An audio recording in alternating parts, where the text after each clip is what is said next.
Hello friends, welcome back to let's clear. और यहाँ पे मुझसे जितना बन पड़ रहा है मैं आपके लिए यहाँ पे क्वेश्चंस करवा रहा हूँ। देखिए, इंपॉर्टेंट क्वेश्चंस करवा रहा हूँ जो ऑनलाइन एग्जाम्स में आए हैं आपके 2023 जनवरी में परीक्षाएं जो हुई थी। ठीक है, तो यहाँ पे देखिए 7 तारीख का मैंने कल करवा दिया था। आज 6 तारीख को जो पेपर यहाँ पे आया था उसकी मैं बात करूँगा, जिसमें से साइंस में आपकी थ्योरी और पेडागॉजी दोनों यहाँ पे कंसेप्ट क्लियर करने वाला हूँ। ऐसी वीडियोज़ को पढ़ने से आप कम से कम जो है 27 से 28 नंबर ले आओगे 30 नंबर में। ठीक है, चलिए स्टार्ट कर लेते हैं। और एक कमेंट कर आया था, एक या दो कमेंट्स ऐसे आए थे कल कि इंग्लिश में जो है यहाँ पे बताइए और हिंदी में कम बताइए। ठीक है, अब देखिए आज मैं यहाँ पे इंग्लिश को ज़्यादा कवर करूँगा, मीन्स कि इंग्लिश में क्वेश्चन ज़्यादा कवर करूँगा। अगर आपको प्रॉब्लम होती है तो आप लोग कमेंट करिएगा। ठीक है, जिसका रेशियो ज़्यादा होगा उसी में यहाँ पे क्वेश्चंस बताए जाएंगे। चलिए, पहला प्रश्न यहाँ पे सामने आया है आपके, pieces of 3 different materials would, metal and glass. मतलब 3 प्रकार की यहाँ पे सामग्रियाँ हैं, जिसमें से वुड है, एक लकड़ी है, एक मेटल है और एक ग्लास है। ठीक है, इक्वल मास है और टेम्परेचर भी इक्वल है। Are removed from hot oven, एक ओवन में रखा गया इनको और वहाँ से निकाला गया और उसके बाद ड्रॉप्ड इनटू क्रस्ट आइस, जहाँ पे टुकड़े मतलब कि आइस के टुकड़े पड़े हुए थे उसमें डाला गया उस कंटेनर में। ठीक है, अब बात की जा रही है किस में भैया मेल्ट होगा सबसे ज़्यादा। ठीक है, मेल्ट मोर ऑफ आइस, तो सबसे ज़्यादा आइस किस में, जो कौन सी चीज़ डालने पर आइस सबसे ज़्यादा मेल्ट होगी, तो यहाँ पे वुड हो जाएगा जो कि बैड कंडक्टर ऑफ हीट होता है। ठीक है, तो वुड यहाँ पे हो जाएगा जिसमें सबसे ज़्यादा मेल्ट होगी। चलिए आगे चलते हैं, यहाँ पे प्रश्न नंबर 2 पे चलते हैं। You are provided with pink coloured china rose solution in 3 test tube. 3 यहाँ पे परख नली जिसको कहते हैं कि टेस्ट ट्यूब्स हैं यहाँ पे, है ना। 3 टेस्ट ट्यूब्स है, यहाँ पे ले लेते हैं 3 टेस्ट ट्यूब्स, 1 2 3। ठीक है, 3 टेस्ट ट्यूब्स यहाँ पे हम लोगों ने ले लिया। अब बात करते हैं चाइना रोज़। ठीक है, कलर्ड चाइना रोज़ सोल्यूशन। अब यहाँ पे इसमें चाइना रोज़ इन्होंने डाल रखा है। ठीक है, अब फर्स्ट टेस्ट ट्यूब में क्या करते हैं कि थोड़ा सा ड्रॉप डालते हैं, 2 ड्रॉप डालते हैं सोल्यूशन ए का। अब सोल्यूशन ए क्या है ये चीज़ हमको एनालाइज करना ऑप्शन से, जिससे कि जो कलर है चाइना रोज़ का वो यहाँ पे पिंक हो जाता है। तो ऐसा क्या चीज़ डालेंगे। ठीक है, दूसरी टेस्ट ट्यूब में यहाँ पे 2 ड्रॉप ऑफ सोल्यूशन डालते हैं कि यहाँ पे कोई प्रकार का यहाँ पे बदलाव नहीं होता है, तो जहाँ तक न्यूट्रल होगा। ठीक है, जहाँ तक न्यूट्रल होगा, तो न्यूट्रल वाले सवाल कितने हैं यहाँ पे, देखिए न्यूट्रल आपका यहाँ पे बी में है और यहाँ पे बी में है और बाकी जो ऑप्शन आपके 2 और 4 कैंसिल हो गए। ठीक है, चलिए अब बात करते हैं यहाँ पे कि जब तीसरे में कुछ ड्रॉप डाली गई सोल्यूशन सी की तो वहाँ पे ग्रीन कलर मिला। ठीक है, ग्रीन कलर में चेंज हो गया, तो ग्रीन कलर चेंज हो गया तो ये बेसिक हो जाएगा। ठीक है, जब बेस सोल्यूशन डालते हैं चाइना रोज में तो जो है यहाँ पे ग्रीन कलर हो जाता है। ठीक है, तो यहाँ पे ऑप्शन बेसिक, देखिए यहाँ पे बेसिक मिल गया। ठीक है, तो ऑप्शन नंबर 3 यहाँ पे करेक्ट हो गया। यहाँ पे हमको एक चीज़ ये मिल गया, जो सोल्यूशन ए था वो एसिड था। जब हम एसिड जो है डालेंगे चाइना रोज में तो वो डार्क पिंक कलर में चेंज हो जाएगा, कोई कलर में बदलाव नहीं होगा, इसका मतलब वो न्यूट्रल है। और यहाँ पे अगर ग्रीन कलर हो जाएगा तो इसका मतलब बेसिक है। ठीक है, आप लोग समझ गए होंगे। चलिए क्वेश्चन नंबर 3 की तरफ चलते हैं। Arrange the following statement in correct order to indicate the process involve in a waste water treatment plant. Waste water treatment plant की यहाँ पे बात की जा रही है और यहाँ पे प्रोसेस बताना है किस तरीके से जो यहाँ पे अपशिष्ट जल शोषण संयंत्र है उसमें क्या क्रम है, यही चीज़ आपको बताना है।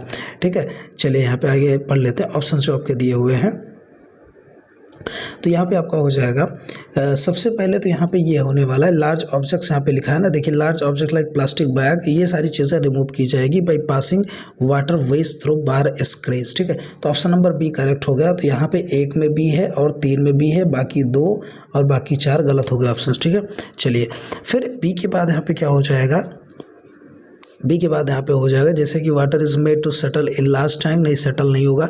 Sand great pebbles are made to settle by decreasing the speed of incoming waste water. ठीक है, सबसे पहले यहाँ पे लार्ज ऑब्जेक्ट और प्लास्टिक्स को यहाँ पे रिमूव किया जाएगा। फिर यहाँ पे sand great and pebbles are made to settle by decreasing the speed of incoming waste water को करके यहाँ पे होगा। ठीक है, फिर इसके बाद यहाँ पे हो जाएगा waste water enters a great and sand removal tank. ठीक है, डी से पहले ई हो जाएगा, वेस्ट वाटर जो है एंटर करता है ग्रेट और सैंड रिमूवल टैंक में, उसके बाद यहाँ पे सैंड ग्रेट एंड पेबल जो है सेटल किए जाते हैं।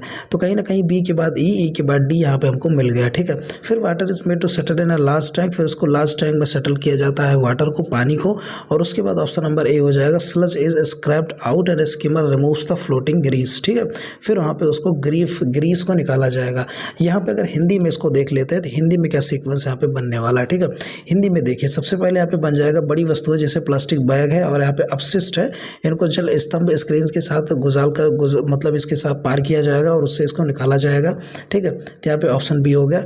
फिर अपशिष्ट जल एक बजरी और रेत निष्कातन टैंक में प्रवेश कराया जाएगा और जो आवक अपशिष्ट जल की गति कम करके रेत, बजरी और कंकड़ को नीचे बैठा दिया जाता है। ठीक है, इसके बाद आपका हो जाता है मध्य में ढलान के लिए एक बड़े टैंक में जल को रखा जाता है, फिर यहाँ पे अपवंग को हटाया गया और कलछी से तैरती ग्रीस को निकाल दिया जाता है। ये पूरा प्रोसेस होता है अपशिष्ट जल शोधन संयंत्र का, ठीक है। चलिए फिर आता है प्रश्न नंबर 4 पे, wires forming the free ends of a circuit consisting of a cell and switch. एक फ्री एंड का वायर था, एक जैसे तार था, तो इसको जो है सेल से जोड़ा गया है ना, बैटरी जोड़ी गई, स्विच वगैरह लगाई गई।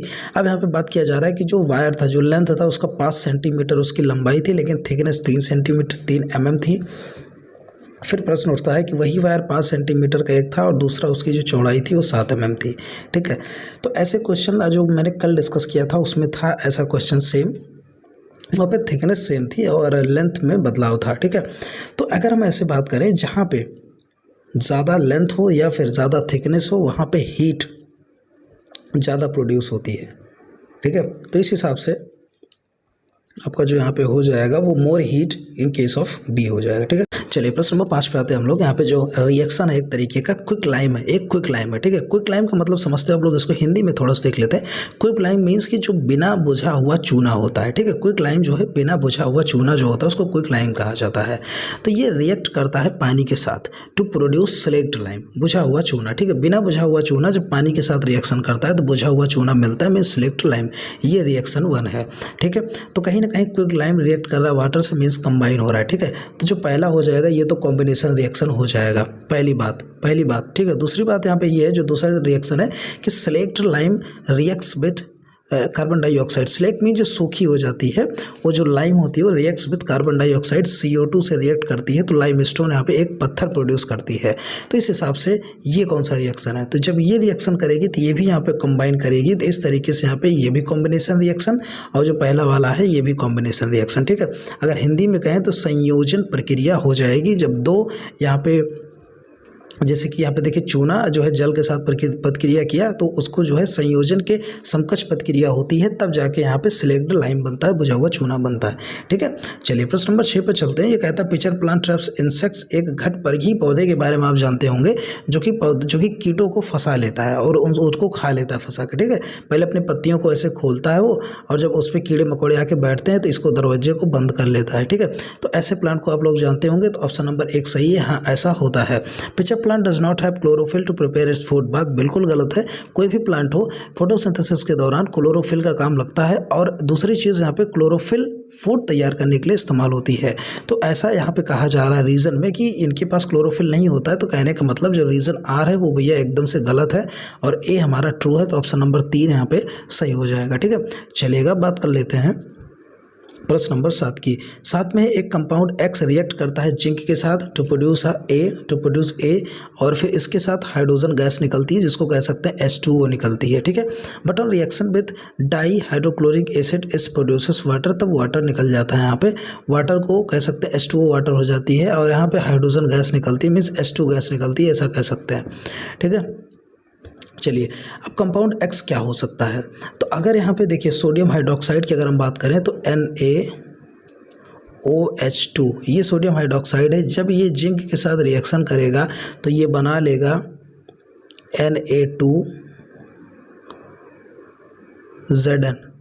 Na2ZnO, ठीक है। Na2ZnO यहाँ पे ये बना लेगा, ठीक है, ऐसा बना लेगा, प्लस जो है H2 आपको हाइड्रोजन गैस यहाँ पे देखने को मिलेगी, ठीक है। ये पूरा रिएक्शन होता है, तो कहने का मतलब सोडियम हो ही सकता है और सोडियम के साथ साथ पोटेशियम भी हो सकता है। आपके दोनों ऑप्शन करेक्ट हो सकते हैं, तो ऐसे केस में आपको एक ही लगाना है।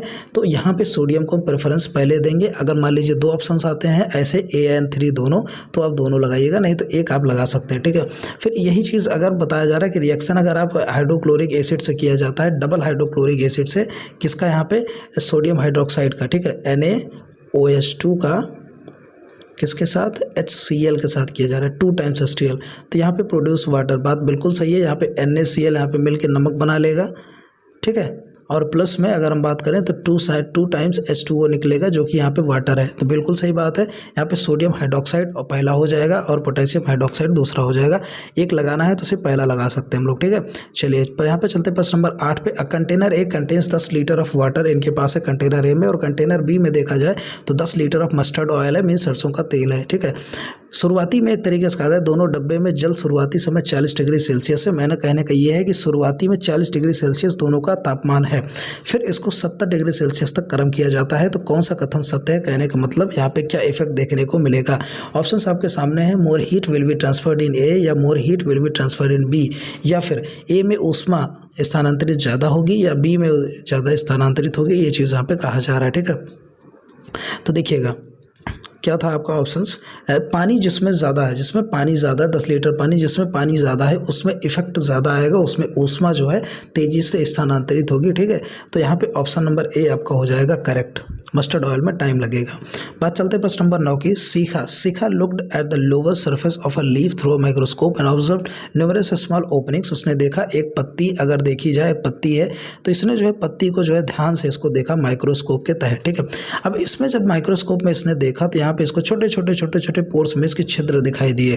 तो ये छिद्र एक्चुअल में क्या थे? तो इन छिद्र को एक्चुअल में कहा क्या जाता है, ये चीज़ यहाँ पे पूछा जा रहा है, ठीक है। तो इसको कहा जाता है स्टोमेटा।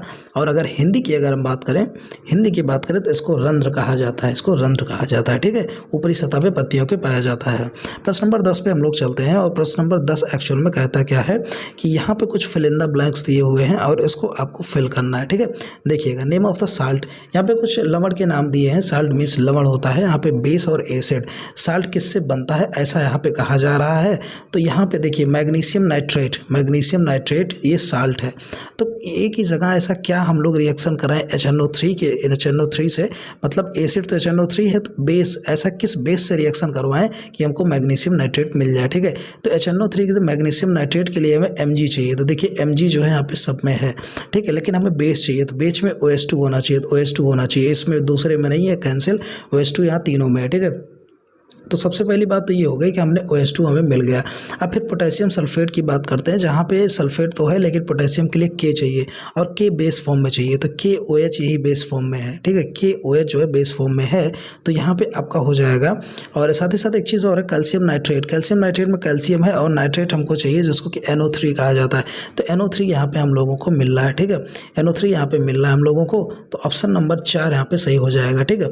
जैसे एक रिएक्शन करके आपको दिखाते हैं हम, जैसे कि देखिए मैग्नीशियम हाइड्रोक्साइड है, इसको जब हम लोग रिएक्शन करवाएंगे तो HNO3 से जब रिएक्शन करवाएंगे तो यहाँ पे एक नमक बनेगा ना, मैग्नीशियम नाइट्रेट, ठीक है, MgNO3 बन जाएगा, ठीक है, ये नमक बन जाएगा। इस तरीके से यहाँ पे रिएक्शन हो जाता है और साथ में पानी निकल जाएगा जिसको कि 2H2O करके पानी निकलेगा, ये पूरा रिएक्शन होता है, ठीक है। तो यहाँ पे ऑप्शन नंबर 4 हमारा करेक्ट हो गया।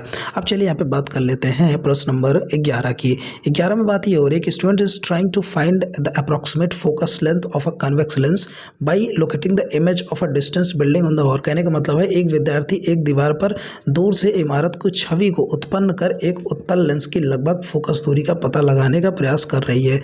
उसे दीवार पर धुंधली छवि दिखाई दे रही है, तो उसके लिए वो क्या कर सकती है? लेंस को दीवार से दूर हटाना चाहिए, या फिर लेंस को दीवार की ओर खिसकना चाहिए, या फिर तीसरा ऑप्शन है the lens could be moved either away towards और टूवर्ड्स द वॉल। मतलब कि कहने का ये है यहाँ पे कि लेंस को इसकी स्थिति के आधार पर या तो दीवार से दूर या तो दीवार की ओर खिसकाया जा सकता है। बात बिल्कुल सही है। अब लड़की की पोजीशन क्या है ये हम लोग तो एजम्पशन नहीं कर सकते हैं, लेकिन हाँ लेंस को आगे पीछे करके उस पर फोकस बनाया जा सकता है। तो ऑप्शन नंबर 3 यहाँ पे क्लियर हो जाएगा, ठीक है। चलिएगा आगे चलते प्रश्न नंबर 12 की। Which of the following correctly describe process of nutrition in ruminants. Ruminants की अगर बात करें, एक जानवर जो जानवर खाते हैं जैसे कि गाय भैंस, ये जो चारे खाते हैं इनकी बात हो रही है, इन्हीं को रूमिनेंट्स कहा जाता है। तो इसमें आपको प्रोसेस बताना किस तरीके से लोग खाते हैं। तो देखिए सबसे पहले चबाते तो है नहीं, तो जो भी चबाने वाले ऑप्शन है ये तो हो गए गलत। सबसे पहले निगलते हैं, तो निगलते वाले 1 और 3 में मिल गया, ठीक है।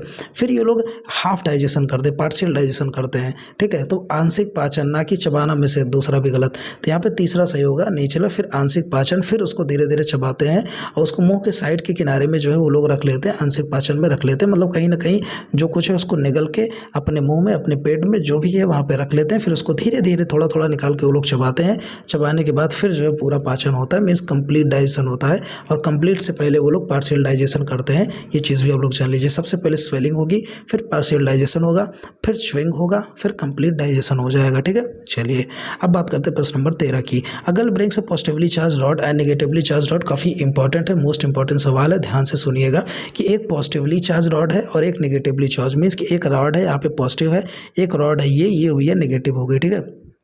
लंबी सी यहाँ पे रॉड है सिलेंडर के शेप की, यहाँ पे आपकी जो है रॉड ये हो जाती है। बात ये हो रही है कि near very thin stream of water, और यहाँ पे भैया एक है टोटी, मतलब कहने का ये यहाँ पे पानी गिर रहा है, ये ना पानी पतली लाइन में पानी गिर रहा है टोटी से। कहाँ से? टोटी से आपको पानी गिर रहा है, पतली लाइन में पानी गिर रहा है। कहे तो फिर यहाँ पे ये कहा जा रहा है in which direction which the water stream bend.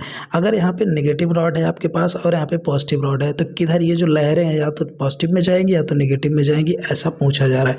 किस में जाएंगी ये चीज़ आपको बताना है। तो एक चीज़ समझिएगा, जो पानी होता है वो न्यूट्रल चार्ज का होता है, तो इसके समय इसके पास कोई भी आप चार्ज लेके जाएंगे उसी तरफ दौड़ा भाग के चला जाएगा।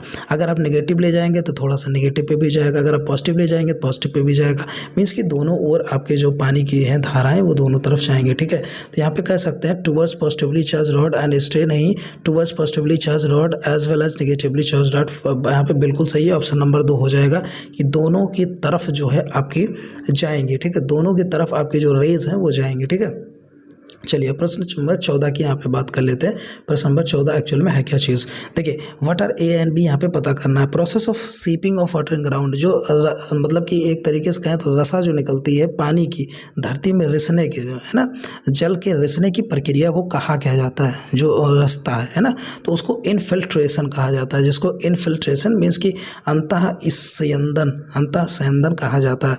फिर ground water stored between layers of hard rock below water table, बात बिल्कुल सही है। हार्ड रॉक और वाटर टेबल के बीच में जो ग्राउंड वाटर स्टोर होता है उसको यहाँ पे क्या कहा जाता है, ये चीज़ यहाँ पे पूछा जा रहा है, ठीक है। तो उसको यहाँ पे कहा जाएगा जलभर, मीन्स कि एक्विफर जलभर इसको कहा जाता है, जहाँ पे जल भरा हुआ होता है और धरती में जल के रिसने की प्रक्रिया, जो यहाँ पे पानी रिसता रहता है और निकलता है, उसको जो है अंतः संयंदन मीन्स कि इनफिल्ट्रेशन कहा जाता है। नेक्स्ट क्वेश्चन आता है प्रश्न नंबर 15 में, विच of the following is true regarding pollination. Pollination के तौर पे अगर देखा जाए कि जो कि यहाँ पे परागण के तौर में देखा जाए, क्या सत्य है। देखिए पॉलिनेशन में सबसे पहले आपको क्या मिलती है, यहाँ पे ऐसे कुछ तरीके के फ्रूट बना रहता है, ठीक है, ये रहता आपका ये चीज़ रहेगा, ये होता है आपको भी स्टिग्मा, ठीक है, ये होता है आपका स्टिग्मा। सबसे पहले आपको स्टिग्मा दिखता है, स्टिग्मा पाइप दिखती है आपको, है ना, स्टिग्मा ट्यूब कहते हैं इसको, स्टिग्मा ट्यूब। और यहाँ पे साइड में जो आपके निकले होते हैं छोटे छोटे फूल जो होते हैं, इसको कहा जाता है एंथर, ठीक है। तो पॉलिनेशन के दौरान जो एंथर होता है, एक प्लांट का एंथर निकल के दूसरे प्लांट पे जाके उसके स्टिग्मा पे बैठता है, ठीक है, स्टिग्मा पे जाता है, इसी वजह से पॉलिनेशन होता है। तो anther to stigma option number 3 में दिख रहा है, तो यहाँ पे ऑप्शन नंबर 3 यहाँ पे करेक्ट हो जाएगा, ठीक है। चलिए प्रश्न नंबर 16 पे चलते हैं। Few drops of sulphuric acid का कुछ मात्रा जो है यहाँ पे added to a copper sulphate powder में अगर मिलाते हैं small amount of hot water, ठीक है, कहने का मतलब है कुछ यहाँ पे few drops of sulphuric acid are added to a copper sulphate powder and a small amount of hot water. Copper sulphate powder में और यहाँ पे गर्म पानी में सल्फ्यूरिक एसिड को मिलाया जाता है। On cooling the above blue coloured crystals are separated, जब उसको ठंडा करते हैं तो ब्लू कलर का क्रिस्टल सेपरेट होता है। तो यहाँ पे यही चीज़ बताना है, यहाँ पे कौन सा करेक्ट हो जाएगा, ठीक है। चलिए स्टेप 1 में क्रिस्टल फिजिकल चेंज है या फिर देखो फिजिकल या केमिकल चेंज आपको बताना है, भौतिक या फिर रसायन यहाँ पे परिवर्तन आपको बताना है, ठीक है। देखिएगा सबसे पहले सेंटेंस में हुआ कि few drops of sulphuric acid add किया गया, फिर वहाँ पे वो जो है हॉट वाटर मिलाया गया। तो देखिए जो रिएक्शन होगा ना वो हम लोग नहीं देख पाएंगे, तो उसको आंतरिक रिएक्शन कहते हैं, मीन्स केमिकल रिएक्शन हो जाएगा, ठीक है, एक तरीके से रासायनिक परिवर्तन हो जाएगा, है ना।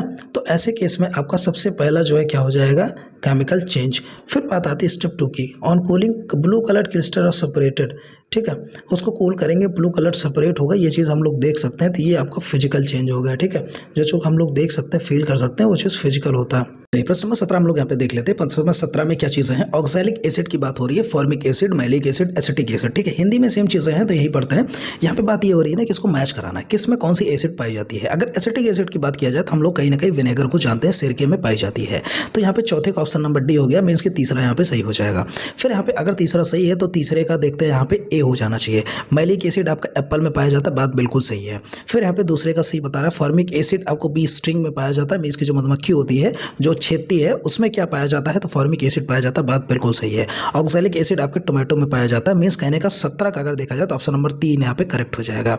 18 पे चलते हैं और 18 कहता है read the statement given below. ये वाले सवाल बहुत आते हैं भैया, S1 एंड S2 वाले, ठीक है। देखिए tightening of a string of a sitar, जो सितार बजाया जाता है ना, सितार वायलिन एक तरीके से आप समझ लीजिए, सितार बजाया जाता है तो उसमें में अगर हम टाइट करते हैं उसके तार को, जो तार होते हैं उसको टाइट करते हैं, तो pitch of the sound produce by it is decrease, जो पिच है साउंड की आवाज़ वो कम हो जाती है। क्या बात बिल्कुल गलत है यार, ऐसा नहीं होता है। टाइट करने पे आवाज़ और अच्छी आने लगती है, शार्प आने लगती है, वह लोग तेज हो जाता है।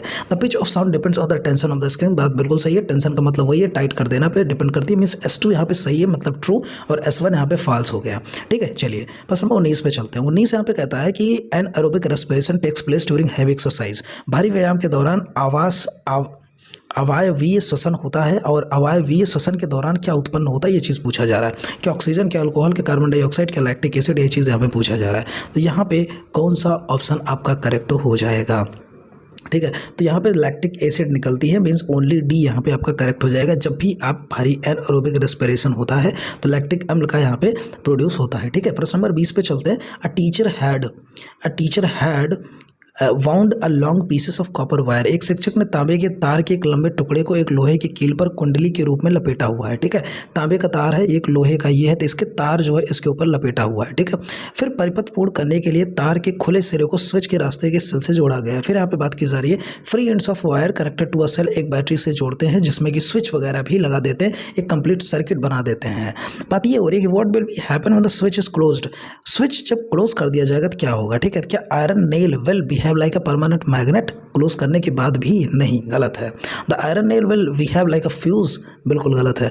The iron nail will become a temporary magnet, बात सही है। जब वहाँ पे इलेक्ट्रिसिटी पास होती रहती है, वो ऑन की पोजीशन में रहेगी, तब यहाँ पे मैग्नेट परमानेंट का काम करेगा, नहीं तो जब बंद कर देंगे तो एक टेम्पोरेरी मैग्नेट के रूप में काम करेगा। डीमैग्नेटाइज्ड नेल, गलत बात है, यहाँ पे डीमैग्नेटाइज्ड नहीं होगा, टेम्पोरेरी मैग्नेट वाला काम करेगा। ठीक है, प्रश्न नंबर 21 की बात करते हैं। Which of the following actions should be emphasised by teacher for development of critical thinking among students. अब आगे हम लोग पेडागोगी के क्षेत्र में। ठीक है, अब सोच विचार वाले प्रश्न है, यहाँ पे देखिएगा। देखिए, डेवलपमेंट ऑफ क्रिटिकल थिंकिंग के लिए स्टूडेंट में क्या चीज़ टीचर को करना चाहिए, तो यहाँ पे स्टूडेंट के बारे में ही आपको सोचना है, तभी आप सही। देखिए, willingness to review work done for a further improvement, बात यहाँ पे बिल्कुल सही है। ठीक है, ऐसे क्वेश्चंस को हिंदी में पढ़ने में मजा आता है। देखिए, किए गए कार्य में और अधिक सुधार हेतु पूर्वावलोकन है कि सहर्ष इच्छा, बात बिल्कुल सही है। फिर आती है अपनाई गई विधि में पक्ष में और उससे विरुद्ध पहलुओं को ज्ञात करना, ये भी बात सही है। ठीक है, वैज्ञानिकों के विषय में जानकारी एकत्रित करना, ये तो ये रटने वाली बात हो गई। एक दूसरे के विचारों को, दृष्टिकोणों को सम्मान करना, ये भी गलत है। तो कहीं ना कहीं ए और बी हमारा ऑप्शन नंबर 3 यहाँ पे करेक्ट हो जाता है। ठीक है, चलिए प्रश्न नंबर 82 पे चलते हैं। Which of the following statement does not describe science and it's process accurately, इसमें से कौन सा ऐसा ऑप्शन है जो कि साइंस को यहाँ पे डिस्क्राइब नहीं करता है? कहने का मतलब ये है। ठीक है, चलिए, science is an interdisciplinary area of learning, विज्ञान अधिगम का एक अंत विषय परक क्षेत्र है। क्या ये सही है? बिल्कुल सही है। Scientist prefer theory which explains a large number of observations based on fever assumptions, मतलब कुछ ही अजम्पशंस लगाते हैं और यहाँ पे देखा जाए तो बड़ी बड़ी थ्योरीज को प्रूव कर ले जाते हैं, तो लार्ज नंबर ऑफ ऑब्जर्वेशंस बना लेते हैं, बात बिल्कुल सही है यहाँ पर भी। ठीक है, existing scientific theories and laws में be discarded in light of new evidence, नए प्रमाणों की रोशनी में जो विद्यमान वैज्ञानिक सिद्धांतों और नियमों को जोड़ा जा सकता है, बात बिल्कुल सही है। कोई भी यहाँ पे सिद्धांत है तो उसको अपडेट करके नई चीज़ उसमें जोड़ी जा सकती है, ये भी यहाँ पे ठीक है। A good scientific theory must be non falsifiable, गलत है भैया, नेगेटिव शब्द इस्तेमाल हो गया, ये एकदम गलत है। ठीक है, चलिए, झूठा साबित करने की संभाव्यता नहीं होनी चाहिए, ये चीज़ कहा गया। ठीक है, चलिए, तो इसमें चलते हुए तो following is correct. Liquid evaporate on heating, बात बिल्कुल सही है। यहाँ पे जो लिक्विड है वो हीटिंग पे जो है क्या करता है? इवापोरेट करता है। ठीक है, हीटिंग पे इवापोरेट करता है, तो ये क्या सही है? बिल्कुल सही है यहाँ पे। Pressure is inversely proportional to volume, जो प्रेशर है वॉल्यूम के इन्वर्स प्रोपोर्शनल होता है कांस्टेंट टेम्परेचर पे, बात बिल्कुल सही है। पूछ क्या रहा है यहाँ पे? पूछ ये रहा है कि भैया ए कथन है क्या चीज़, क्या प्रिंसिपल है, क्या कंसेप्ट है, क्या लॉ है, बात बिल्कुल सही है, प्रिंसिपल है। ये ऑप्शन यहाँ पे प्रिंसिपल है, लिक्विड इवेपोरेट्स ऑन हीटिंग। ठीक है, फिर अब pressure is inversely proportional to volume at constant temperature, ये हमारा लॉ हो जाएगा, मीन्स की ऑप्शन नंबर 3 यहाँ पे करेक्ट हो जाएगा। ठीक है, चलिएगा, ऑप्शन नंबर 3 यहाँ पे करेक्ट हो गया। अब यहाँ पे बात करते हैं हम लोग, which are the following an alternative conception, shining object reflects more light and, देखिए अल्टरनेटिव कहने का मतलब वैकल्पिक अवधारणा है, इसमें से कौन सी? क्या ऐसा शाइनिंग जो चमकदार वस्तुएं होते हैं उसमें धुंधली वस्तुओं से अधिक प्रकाश परावर्तित होती है, मीन्स कि उसमें जो रिफ्लेक्शंस होती है क्या ज़्यादा होती है क्या? तो ऐसा तो है नहीं, रिफ्लेक्शन सब में सेम होती है, तो ऑप्शन नंबर पहला ही यहाँ पे गलत हो गया। यही एक तरीके से कहा जाए तो वैकल्पिक अवधारणा है, तो इसको वैकल्पिक अवधारणा कह सकते हैं। आगे पढ़ते हम लोग। Light travels from a source to an object and then eye for an object to be seen, सही बात है। सबसे पहले जो है लाइट जो है ट्रेवल करती है ऑब्जेक्ट पे जो कि हम देख रहे होते हैं, फिर वहाँ से हमारे आंखों में पड़ती है, फिर हम उसको देख पाते हैं, ठीक है। The convergent lens changes the speed of light. बात सही है, जो कन्वर्जेंट लेंस होते हैं वो स्पीड ऑफ लाइट को चेंज कर देते हैं। Light travels in a straight line in a medium, सही बात है, सीधी रेखा में चलती है, अनटिल एंड अनलेस, जब तक बीच में कोई यहाँ पे तीसरी वस्तु न टकरा जाए। बात करते हैं 25 नंबर की। यहाँ पे आपके सामने दो स्टेटमेंट्स हैं। साइंस अंडरगोज पैराडिग्म शिफ्ट, कहने का मतलब विज्ञान में प्रतिमान परिवर्तित होता है, सही है, ठीक है। ये चीज़ हो गया आपका, ये आपका जो है ऑप्शन सही है, ठीक है। फिर यहाँ पे दूसरा पढ़ते हैं हम लोग। विज्ञान में प्रतिमान परिवर्तित होती है, सही है। जब कोई असंगत अवलोकन एकत्रित हो जाते हैं तब वर्तमान सिद्धांत संकटावस्था में होता है। अब आपको यहाँ पे बताना है कौन सा यहाँ पे सही है, ठीक है। देखिए, विज्ञान में प्रतिमान परिवर्तन होता है, ये तो सही है, ठीक है। जब कई असंगत अवलोकन एकत्रित हो जाते हैं तब वर्तमान सिद्धांत संकटावस्था हो जाती है, ये भी सही है। तो ऑप्शन नंबर 1 आपका करेक्ट हो जाएगा, ठीक है। इंग्लिश में अगर ये चीज़ देख लेते हैं कि जब साइंस अंडरगोज पैराडिग्म शिफ्ट, सही है। When several anomalous observations have accumulated the existing theory is in a state crisis, ठीक है। तो ऑप्शन नंबर 1 यहाँ पे हो जाएगा करेक्ट। चलिए यहाँ पे चल रहे प्रश्न नंबर 26 पे, ठीक है। In ancient times people did not understand the cause of their sparks, they were therefore afraid of lighting and thought in the wrath of coals was visiting them, ठीक है। देखिए, एक यहाँ पे किसी एनसीईआरटी बुक की यहाँ पे छोटी सी कहानी एक लिखी गई है। देखिए, क्लास 8 की विज्ञान की एनसीईआरटी की पाठ्य पुस्तक से उदाहरण लिया गया है। प्राचीन में लोग चिंगारियों का कारण नहीं समझते थे, अतः वे तड़ित से डरते थे और सोचते थे कि उन पर भगवान के क्रोध के कारण यह हुआ है जो चिंगारी पड़ती थी। अब वास्तव में हम यह जानते हैं कि बादलों में आवेश के एकत्रित होने से तड़ित पैदा होती है। सन 1752 में बेंजामिन फ्रैंकलिन ने यह दर्शाया था कि तड़ित तथा जो बिजली कड़कसी, उसकी बात यहाँ पे चिल्ली जिसको कहते हैं, तथा आपके वस्त्रों में उत्पन्न चिंगारी वास्तव में एक ही परिघटना है। उपयुक्त उदाहरण में विज्ञान के किन पहलुओं पर प्रकाश डाला गया है, इससे क्या इफेक्ट पड़ता है, क्या सीख सकते, कहने का मतलब यहाँ पे ये निकल के आ रहा है ना। चलिएगा, एक सार्वत्रिक वैज्ञानिक प्रक्रम विद्यमान है या फिर विज्ञान प्रकृति में अनंतिम है या फिर विज्ञान अनुभविक प्रमाण पर आधारित है, ठीक है। अनुभाविक अगर इंग्लिश में देखेंगे तो काफ़ी अच्छा शब्द हमको मिल सकता है। Science is based on empirical evidence पे ही भैया साइंस चलती है, पुख्ता सबूत पे। तो अंग्रेजी के जो शब्द होते हैं ना वो यार आप लोग पढ़ा करिए, हिंदी में थोड़ा सा मतलब कभी कभी समझ में नहीं आता है, ऐसे शब्द दे देते हैं, लेकिन जो इंग्लिश के शब्द है ना वो एज इट इज़ आप पकड़िए, तुरंत जो है आप आंसर पकड़ लेंगे, ठीक है। पॉजिटिव शब्द है, एम्पिरिकल एविडेंस पे जो है साइंस बेस्ड होता है, बस इतना सी बात थी, समझ गया हम लोग, ठीक है। चलिएगा, अब यहाँ पे बात करते हैं प्रश्न नंबर 27 की। Which of the following activities would be helpful for you to inculcate scientific temper among your students, ठीक है। अपने विद्यार्थियों में वैज्ञानिक स्वभाव को आत्मसात करने के लिए कौन सी क्रियाकलाप आप अपनाएंगे। ऑप्शन है exploring immediate environment through inquiry, जांच द्वारा तत्कालिक पर्यावरण की खोज करना, या फिर asking learners to recall concept and principle of science, learner से आस्क किया जाए और रिकॉल किया जाए कंसेप्ट और प्रिंसिपल ऑफ साइंस का, या फिर encouraging students to ask questions, उनको इनकरेज किया जाए, कोई लोग सवाल पूछे उस पर, या फिर fostering the values of truth through experimentation and open mindedness, या फिर उनको जो है यहाँ पे फोस्टर किया जाए, कहा जाए तो सत्य के मूल्यों को खुली मानसिकता और प्रयोगों द्वारा विकसित करना, ठीक है। यहाँ पे कौन से ऑप्शन आपके करेक्ट हो जाएंगे, ठीक है। तो पहला था exploring immediate environment through inquiry, जांच द्वारा पर्यावरण की खोज करना, बिल्कुल सही है, मीन्स की ए आपका करेक्ट हो गया, ठीक है। आस्किंग लर्नर्स टू रिकॉल है, देखो भैया एकदम समझ लीजिए, जहाँ कहीं भी रिकॉल रटने वाली बात आए ये है नेगेटिव शब्द, यही हो जाएगा एलिमिनेट हो गया, ठीक। तो मतलब बी हटा के सब कुछ सही है। ए सी डी कहाँ पे है, ए सी डी यहाँ पे है, ठीक है। नेगेटिव सब पकड़िएगा, तुरंत सवाल आप लोग कर लेंगे। चलिएगा, प्रश्न नंबर 28 पे चलते हैं। You are discussing the rusting of iron in class 8, you tell students moist air is necessary for rusting of iron nail, ठीक है। One of your students ask what iron nail rust if kept in boiled water, में अगर उबले हुए पानी में iron को रखा जाए तो क्या उसमें रस्ट लगेगा। ये चीज़ यहाँ पे स्टूडेंट एक आस्क मतलब पूछता है, हाउ डू यू रिस्पॉन्ड, तो आप कैसे उसको रिस्पॉन्ड करेंगे, ये चीज़ यहाँ पे बताना है।